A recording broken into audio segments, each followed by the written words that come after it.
Join me, Karen Martini, to uncover the provenance of our most loved wine regions. Each week you'll hear from local chefs and Jacobs Creek winemakers, bringing great food and wine together. Welcome to the Reserve Table.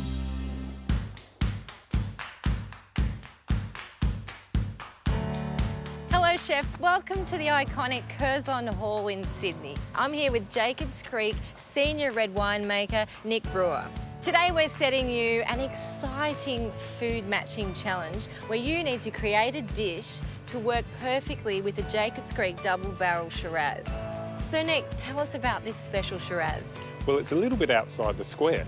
We start with good Barossa Shiraz, we mature in wine barrels, and then we finish in whiskey barrels. It still has all the classic Barossa characteristics of rich fruitcake, spice and chocolate flavours, but it also has an additional layer of complexity that could provide a little bit of a challenge for you today, I think. Well chefs, the challenge has been set. We really look forward to tasting your dishes later today, so good luck from both of us.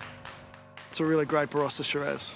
Very typical of Barossa, big fruit, sort of chocolatey characteristics I can smell. It does have softer notes, and surprisingly it also has flavours of blackberries and butterscotch. Finishing in the whiskey barrels adds another layer of complexity. Whiskey barrels differ from wine barrels in a few subtle ways. They're fired at a much higher temperature than conventional wine barrels, which leads to caramelisation of the wood sugars, caramel-like flavours, but also additional char and toast notes. The staves themselves are slightly thinner than staves in a conventional wine barrel, which can lead to greater evolution of tannin structure and a softening effect on the finished wine. The dish I'm matching today with the Double Barrel Shiraz is grass-fed Wagyu rump, poi lentil salad and beetroot mustard. Today I'll be matching the red with a veal and marron hot pot. Normally with a Shiraz you would go for a big bold steak. It's a very risky dish. I really want to beat Stephen today because he's all about seafood and I'm all about meat. I'd really like to win today because I think my dish is quite unique. Hopefully I can pull it off.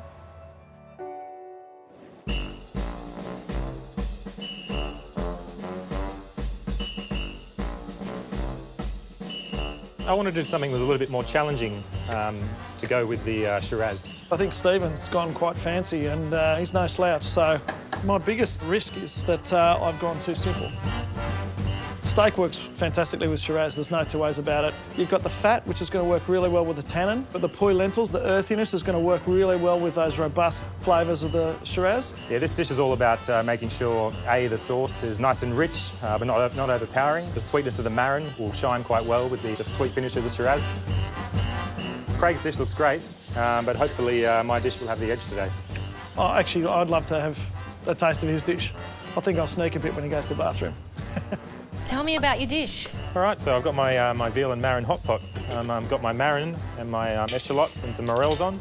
I haven't seen this before, as it looks like some sort of asparagus. You know, that's wild asparagus that I get in from France. It just adds a bit of lightness to the dish that I'll be making today. It sounds like you're making a gorgeously fragrant dish. Happy cooking. Thank you. Hey Craig, how's it going? It's going very well, thanks, Karen. Last Thursday, I picked this up in Gerringong. What does the grass feeding do to the Wagyu? Grass feeding gives you better flavour, but it also increases the omega-3 fatty acids in the fat, and that's the fat is what we're after. I've got Craig's Magic barbecue powder. I can see you've got quite a few spices over there. White pepper, cumin, some paprika. And there's a lot of different flavour profiles in there. I'm just wondering how it's going to stand up to the Jacobs Creek Double Barrel Shiraz, but I suppose we'll see later on. Absolutely.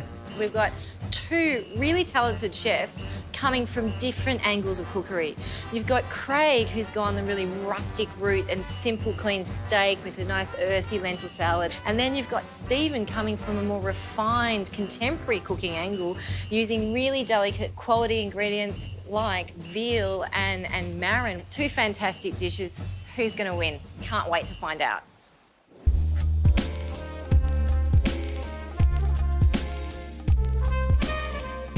Hi everyone, this is my veal and marron hot pot. Hopefully the sweetness of the marron will marry well with the sweet finish of the Double Barrel Shiraz. Hope you really enjoy. Thank you. I see a little bit of a nutty element in the marron. I think that's come from the caramelisation of the shells from the marron. The Shiraz got a very smooth finish, very velvety. And so is this sauce. You get this nice balance across both the Shiraz and the food. Hey guys, how you going?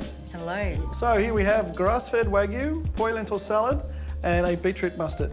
The fat will actually marry perfectly with the tannin finish. Enjoy. Thanks. Wagyu's amazing. He was right about the earthiness. Like it totally comes through in matching the Barossa Shiraz. I think I'm in love with just that charred, spiced flavour on the outside of the Wagyu steak. Related again to the double barreling and how the barrels are charred. It's comfort food in a sense, but it's sophisticated at the same time. Guys, the challenge today was to perfectly match a dish to the Jacobs Creek Double Barrel Shiraz. It was a unanimous decision that, Craig, you have won today. Yes. Well done, buddy. Cheers. Cheers. Cheers. I think what really brought it home for Craig today was he chose a great cut of meat, served it with earthy lentils, topped it with a mustard-flavoured beetroot, and all of that mixed together walked in tandem with Jacobs Creek Double Barrel Shiraz.